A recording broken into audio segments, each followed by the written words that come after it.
Running જય ભીમ સાથીઓ, આજ તારીખ 21/8/2024 રોજ જે સર્વ સંસ્થાનો તરફથી ભારત બંધનું એનાયન આપવામાં આવ્યું હતું, એ સંદર્ભે અમો એસસી સમાજના આગેવાનશ્રીઓ, તમામ સમાજના આગેવાનશ્રીઓ સાથે અહીંયા નાયબ કલેક્ટર શ્રીને એક આવેદનપત્ર આપવામાં આવ્યું છે કે તારીખ 1/8/2024 રોજ માનનીય સુપ્રીમ કોર્ટ દ્વારા જે જજમેન્ટ આપવામાં આવ્યું છે કે ભાઈ એસટી અને એસસી માં પણ સબ કેટેગરી હોવું જોઈએ, એવી એક ગાઈડલાઈન એમના તરફથી આપવામાં આવી છે. જે ગાઈડલાઈનને અમે અહીંયા વખોડીએ છીએ.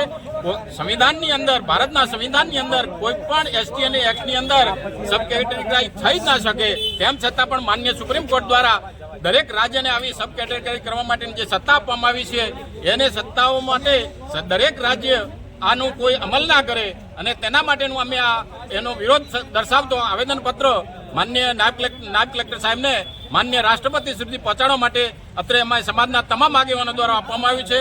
અત્રે અમારી બધાની એવી વિનંતી છે કે માન્ય સુપ્રીમ કોર્ટ દ્વારા વારંવાર આવા એસટી અને એસસી સમાજ દ્વારા એમને કન્નડગર કરતા સુપ્રીમ કોર્ટના જજમેન્ટો આપવામાં આવે છે, જે ખરેખર હિતવાર નથી. માટે આવા કોઈ પણ સબ કેટેગરી એસટી અને એસસી સમાજને જે અનામત આપવામાં આવી છે એ અનટચેબિલિટીના કારણે આપવામાં આવી છે, અસભ્યતાના કારણે આપવામાં આવી છે.